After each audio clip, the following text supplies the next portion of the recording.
Just moved in and staring at a lawn you have no idea what to do with? Well, you're not alone. Every new homeowner starts here, and most make the same 5 mistakes in the first few weeks without even realizing it. Wrong mowing height, watering at the worst possible time.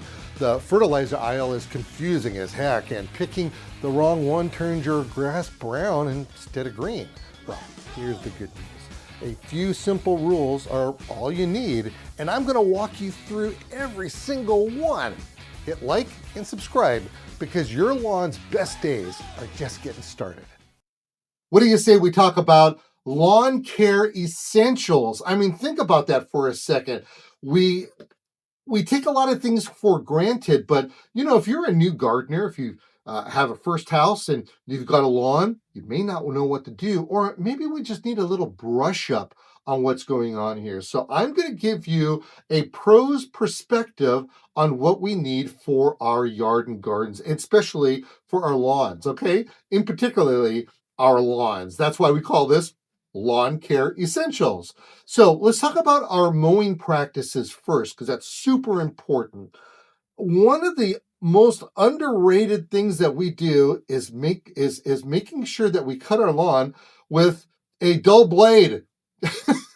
we always let that blade. When was the last time you took a look at your lawnmower blade? Look, there's a process involved. You have to turn your machine on its side, make sure no oil spills out. Of course, you're going to unplug that spark plug so that it doesn't accidentally start, and then you've got to take it off, and then you have to either professionally get it done. You can take and you can sharpen it yourself, but you have to make sure that it's not out of balance. And you need to do this for electric lawnmowers too, since electric lawnmowers are now becoming a thing.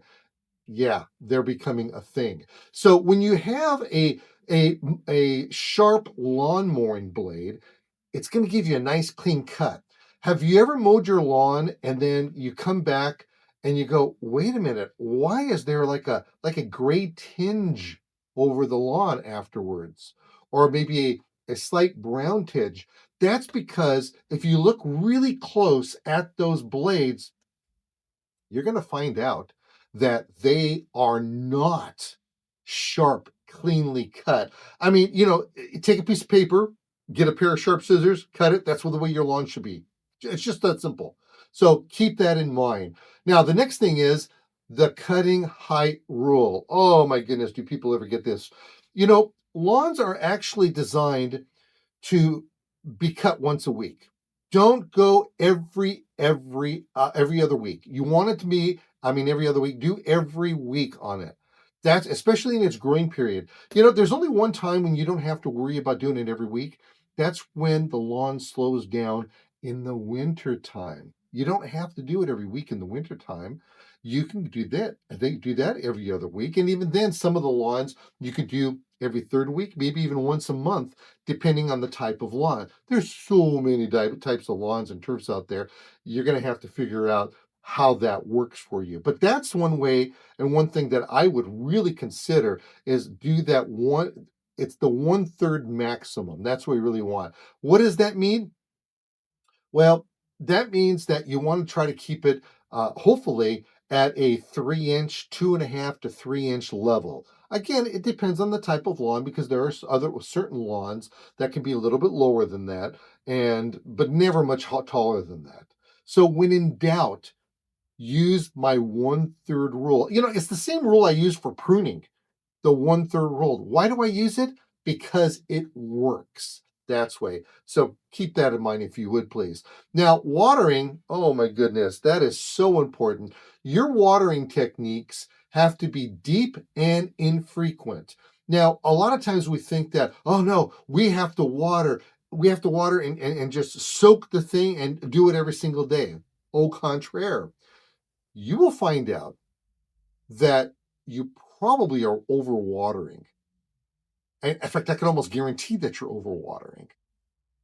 If you were to cut your water down, follow that 1/3 rule by 1/3, I bet your lawn greens up a whole lot more.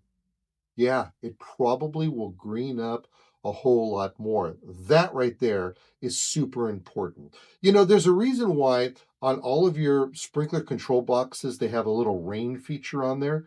That's because if it's raining, you click it off. And when it stops raining, you click it back on. You don't need to water your lawn when it rains. You need to water it when it needs to be watered.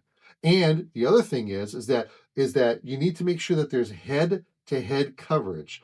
So if you have a head that's, well, say right in front of your nose, and it says it's going to throw 12 feet in one direction, well, the next head, you have to put 6 feet away. 6 feet? Yeah, 6 feet away, so that you overlap whatever you're throwing. All of your heads need to overlap each other so that it looks like it's getting too much water. If you take and you put from 12 feet to 12 feet, and then it's not 12 feet to 12 feet, but you go 24 feet because this one's throwing 12 feet in this one direction, then you're gonna have problems because someplace over here you're going to have a big old triangle where there's no water being thrown. So be certain that you've got that down.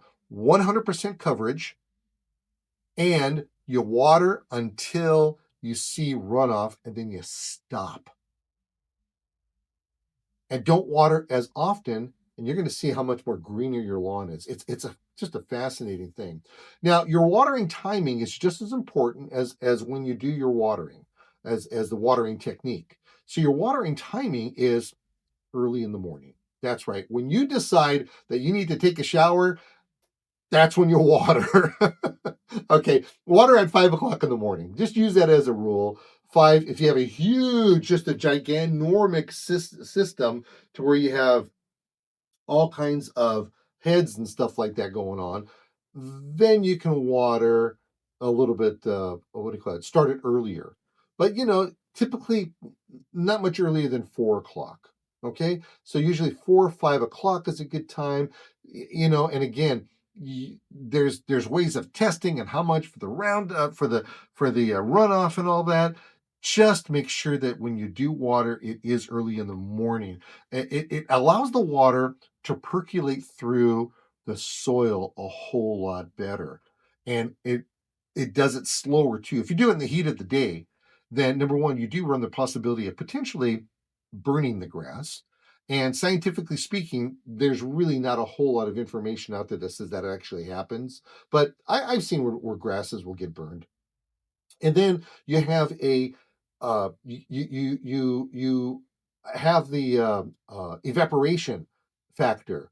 Your sprinkler system is working all over the place, but it's like, wait a minute, this is not good because it's evaporating before it's hitting the ground. That's why early in the morning works. All right, when you fertilize, make sure that your fertilizing needs for the plants, and that's what grass is perfect for you. You need the proper nutrients on there. Nitrogen, grasses need a lot of nitrogen. Now, typically, we're not using high nitrogen on things like trees and shrubs because it makes them leggy looking. Lawns don't get, oh, and it'll knock off the flowers and the fruit. Lawns don't get flowers and fruit. You want them to be green. They're all nitrogen. So use a high nitrogen. If the package says that it's a 3555, if it says it's a 4500, if it's whatever, have that first number higher. And then this way, the lawn will actually turn greener for you. Now, the other thing is that if you really want to improve your soil aeration right there, relieve compaction by doing soil aeration. Take and make sure that you poke those little holes in the ground, and then your fertilizer and everything will go right into the roots so much easier. And then finally, overseeding is really important. Anywhere that you have a little bit of a problem, fill the thin bare spots with seeds, and then you have to hand water those until it takes off. And basically, your lawn health outcome is going to be a dense, resilient, attractive turf. And you did that because you found out that information right from here.